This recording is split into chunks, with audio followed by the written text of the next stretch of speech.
Hey guys, re-bienvenue! Aujourd'hui, nous allons parler de l'échec et de comment est-ce qu'il faut réagir face à l'échec. Il faut bien se l'avouer, nous détestons l'échec, nous le fuyons, nous le craignons. Et lorsque nous sommes amenés à y faire face, il est difficile de le gérer. Pourquoi prendre conscience de l'échec et ce que cela implique? Après un échec, il y a ce moment où on se remet en cause et tout s'obscurcit. Nous avons l'impression que toute notre vie est en train de basculer alors qu'il n'en est rien. Prendre conscience de ce qui nous arrive et l'accepter est un grand pas vers la guérison, mais aussi permet de ne pas sombrer dans une boucle infernale qui va miner notre confiance en nous. Quelles sont alors les causes de l'échec? Bien malheureusement, la plupart du temps, les causes de l'échec sont des événements qui sont liés à nous-mêmes, que ce soit des connaissances insuffisantes sur un sujet, un manque d'autodiscipline, de mauvaises habitudes ou un problème de gestion. Il est important de prendre conscience de cela afin de tout mettre en œuvre pour pallier à l'échec.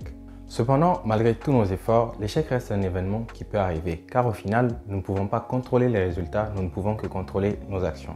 Moi, à présent, comment gérer l'échec et les moments difficiles qui vont avec? Premièrement, il faut ne pas s'identifier comme un échec. Personne n'est un échec parce qu'il ou elle a échoué à quelque chose. Il faut savoir se dissocier de l'échec que vous êtes en train de vivre. L'échec peut être lié à votre personne du fait de vos habitudes. Cependant, l'échec ne peut pas vous définir en tant que personne. Malheureusement, nous n'y pensons pas souvent lorsque nous sommes dans la situation, car depuis tout petit, nous avons été conditionnés à penser que l'échec est une fatalité et que faire des erreurs n'était pas acceptable. Prendre l'échec comme quelque chose de personnel peut vous faire perdre confiance en vous et détruire votre estime de soi. Deuxièmement, il faut arrêter d'y penser et bloquer toutes les zones négatives.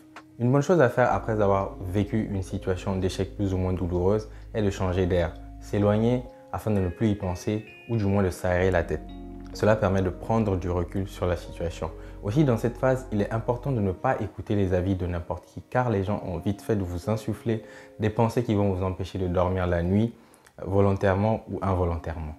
Troisième et dernière phase, il faudra être en mesure d'analyser la situation et d'apporter des critiques constructives à votre égard. Vous l'avez déjà peut-être entendu 10 fois, 100 fois, allez, 1 million de fois. L'échec est bien souvent une opportunité d'apprentissage. Si on arrive à passer outre la douleur, se poser les bonnes questions est un excellent moyen de faire grandir notre personnage. Pourquoi est-ce que j'ai échoué? Qu'est-ce que j'aurais pu mettre en œuvre pour avoir de meilleurs résultats? Ou qu'ai-je appris de cet échec? Dans cette démarche, il est important d'être honnête envers soi-même afin de pouvoir poser des bases solides sur lesquelles s'appuyer et progresser dans le futur. L'échec peut arriver à n'importe qui, n'importe où, dans n'importe quel domaine. Il faut savoir accepter l'échec et savoir apporter une analyse critique sur notre parcours afin d'en identifier les causes et de pouvoir apporter des actions correctives. Merci d'être resté jusqu'à la fin. J'espère que vous aurez appris quelque chose. N'oubliez pas de vous abonner et je vous dis à bientôt. Bye bye.